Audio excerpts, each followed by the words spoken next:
Hello, we are here today to talk about Shahnameh and Ferdowsi. So allow me to share screen.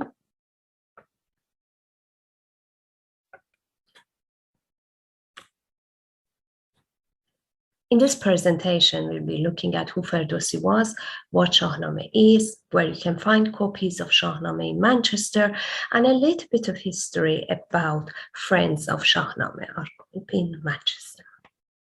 Before we go any further, just wanted to mention images that you see on the slides are taken during my trip to Iran in 2013 and 2019. These are graffiti of Mashhad, a major city not very far from Tus, the birthplace of Ferdowsi. Okay, who is Ferdowsi? Ferdowsi was a Persian poet who lived over 1,000 years ago. He is one of the most influential figures in Persian literature, and his work has influenced a lot of other artists that are better known in the West, people like Khayyam, Hafez, and Saadi. Ferdowsi spent about 30 to 35 years of his life writing a book of poetry called Shahnameh. Shah in words means king, and Nameh means letter. Shahnameh is translated as the Book of Kings or the Epic of Kings. There are other translations available as well. But when we look at the meaning of Shah, Shah also is a word which refers to major, big. Shahrah, for example, refers to a road that is really wide. So it's not just a book about kings. Shahnameh is also a collection of myths, legends, history, and language of old Persia. And that's why it's so important. Okay, what exactly Shahnameh contains? It contains 50,000 rhyming couplets. Actually, a lot of manuscripts have 60,000, but because 50,000 of all these rhyming couplets repeated in most, if not all manuscripts, we refer to this collection as a 50,000 rhyming couplets, because these 50,000 rhyming couplets are definitely the work done by Ferdowsi himself. What is this poetry about? Shahnameh is a collection of all the stories that were written and were there before Ferdowsi's time. So it's a collection of stories in languages, so for example, Pahlavi language that was dying off. Ferdowsi collected all these stories and reinvented them, rewrote them as a poem. And the fact that it is written as a poem, it certainly has helped its survivor today. Books that Ferdowsi used as a reference for his own Shahnameh hasn't survived, but Shahnameh has. As a child, I remember seeing a few old people who perhaps they were illiterate. They couldn't read or write, but they knew Hafez and Shahnameh by heart. Stories in Shahnameh or poems in Shahnameh, they start from the creation of the earth, goes all the way to creation of trees, animals, and people, and it ends in 7th century, around the time when Iran was conquered by the Arab Empire. In many ways, it is the national epic of Greater Iran. Shahnameh is not just the stories that appear as poem. Quite often, Ferdowsi himself, at the end of a lot of stories, appears not as the narrator, but as someone who would advise us. And he tells some hint about the moral of the story. According to Ferdowsi's philosophy, the world is a place to pass through, and in this journey, there are some do's and don'ts. And he tells us a little bit about them. For example, speaking the truth, or staying away from greed, for example. So the question might be that why should we spend time looking at a book that was written over 1,000 years ago? How is that even relevant? Well, first of all, it is an amazing, entertaining, skilled poetry book. The imagery, particularly when Ferdowsi talks about nature, talks about sunset, is amazing, it's beautiful.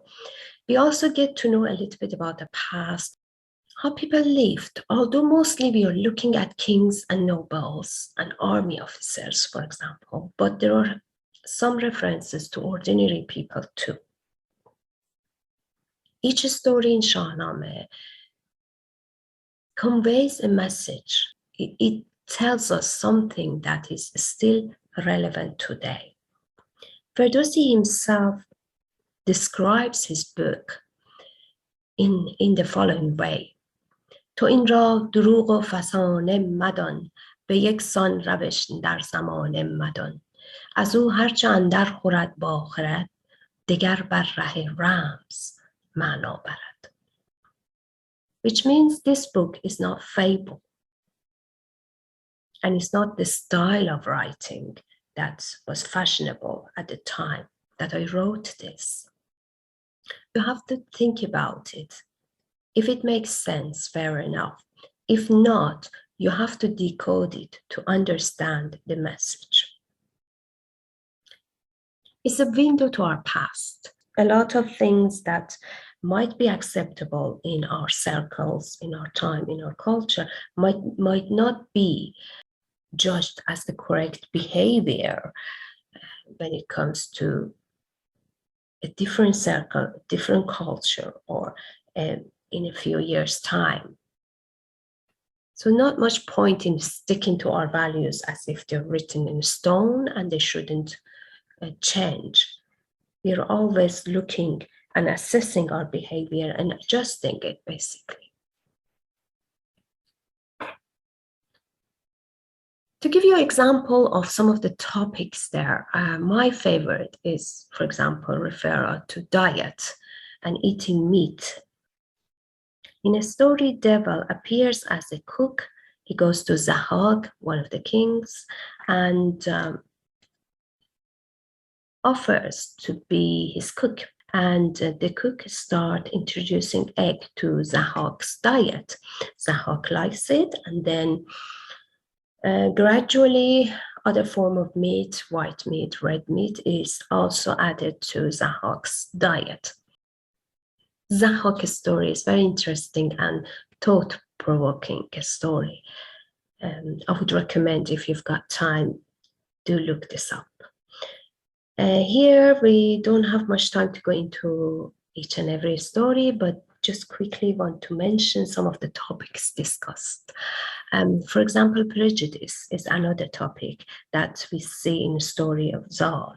Zal is a baby that is born with white hair, and when his father sees the baby, he thinks, okay, this is a sign of devil, and he doesn't want to have anything to do with the baby. He gives the baby away to be left to die, basically. Seymour, this mythical bird with phoenix-like abilities, sees Zal and basically adopts Zal as her own. In the stories of other cultures, similar stories appear, but it's usually a mammal who takes the baby and they can feed the baby. But in Shahnameh, we see a bird is the mother.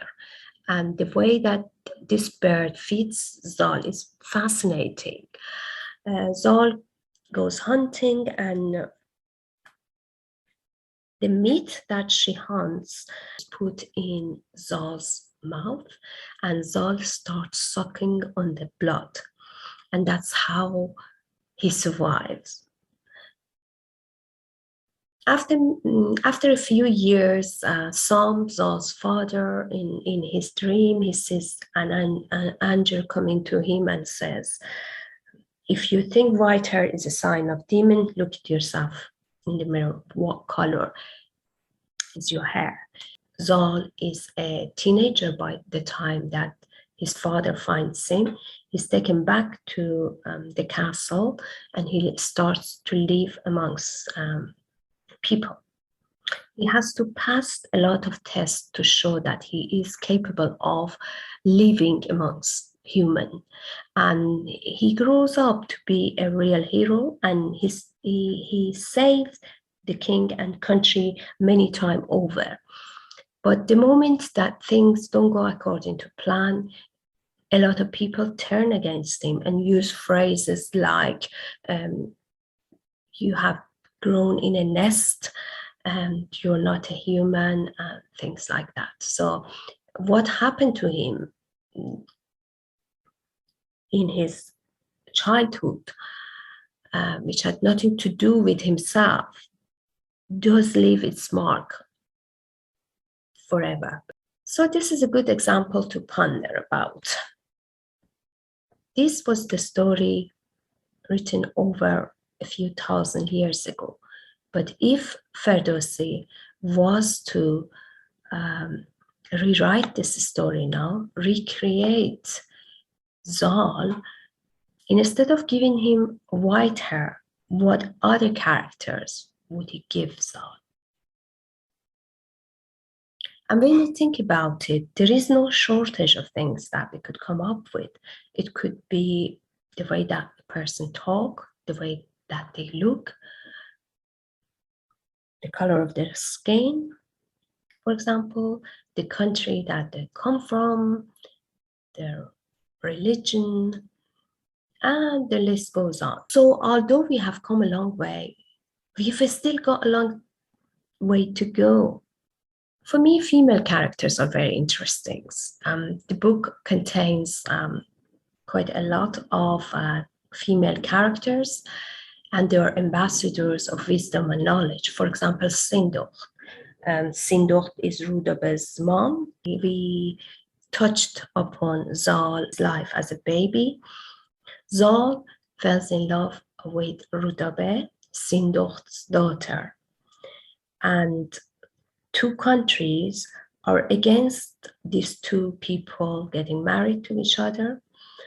They are not seen as equal. They have got different religion and they're from different castes.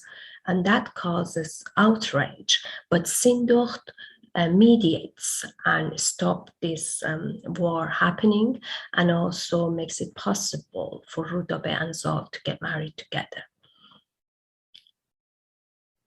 Katoyun is another example when she gives advice to Spandiar and she tries to warn him against what Spandiar's father is planning.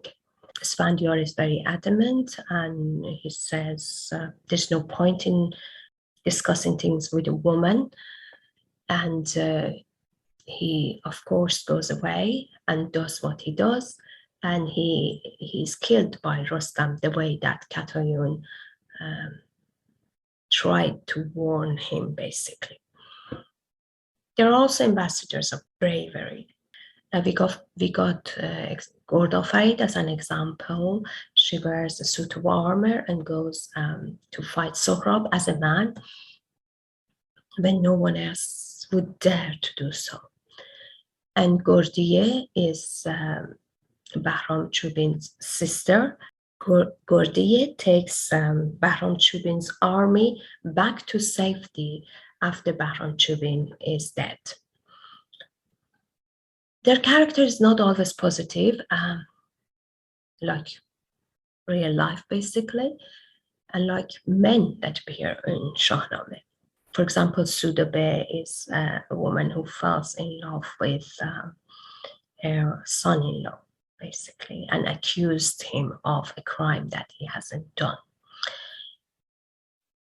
And they pay heavy price for their choices, like Manije in Bishan's story, where Manije falls in love with Bijan and she actually kidnaps Bijan, spikes his drink and take him back to his palace to be with him. And when her father realizes that, they capture Bijan and they throw him in a well to die. And Manije is kicked out of the palace.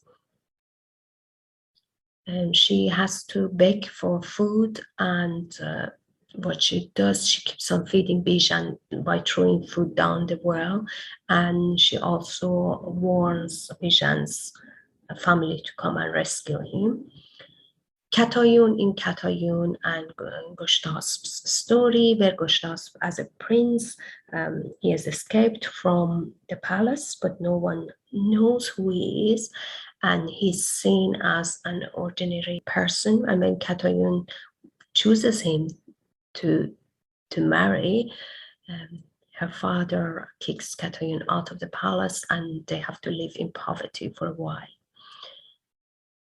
The forward involved, like Tahmine and Rostam's story, when Tahmine goes to Rostam's bedroom and declares that she wants to have his baby, basically.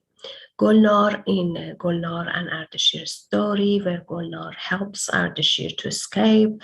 Delafruz, where Shapur was captured again, helps Shapur escape his enemy. Okay, so we said Shahnameh is a book of poetry with stories, with interesting characters, but it's also a book of advice. So let's just have a look at those. ز یزدان و از ما بر آن کس درود که تارش خرد باشد و داد پود. Which means God bless those who are made of wisdom and justice, basically.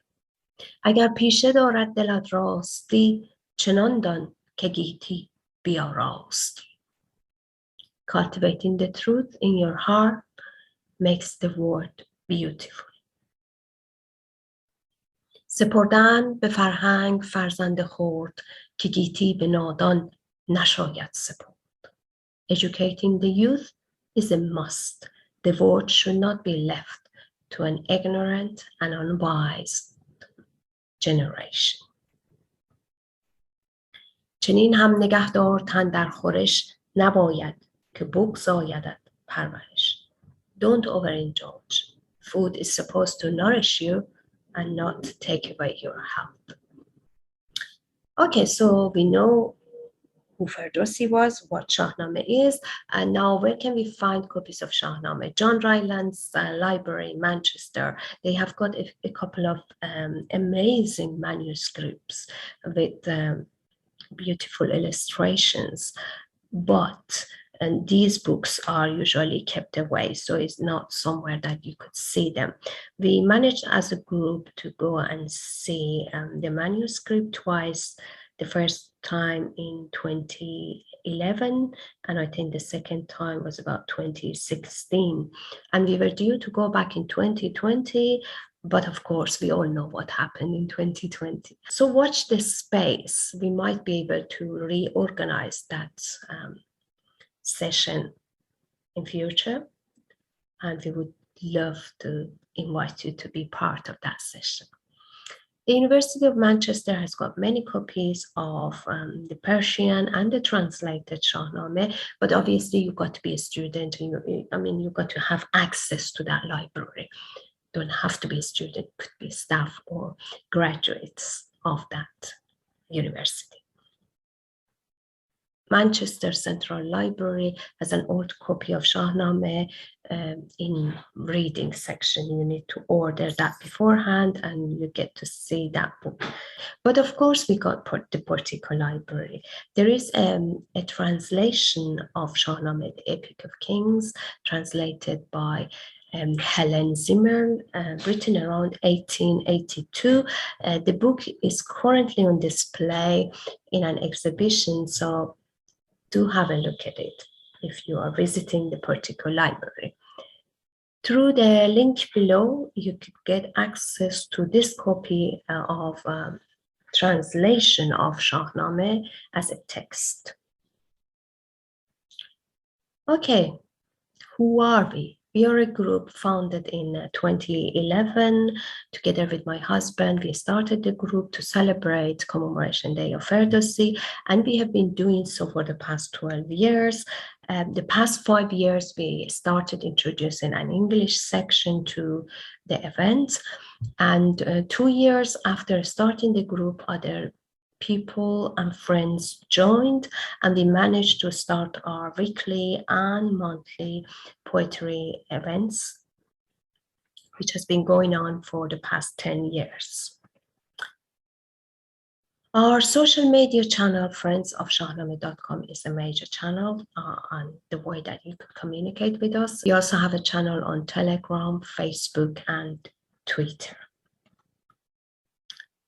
Thank you for listening. Just to mention that on 20th of June at 4 o'clock, if you are living around Stockport or Manchester area, I have an author event at the Stockport Library. Looking forward to seeing you there.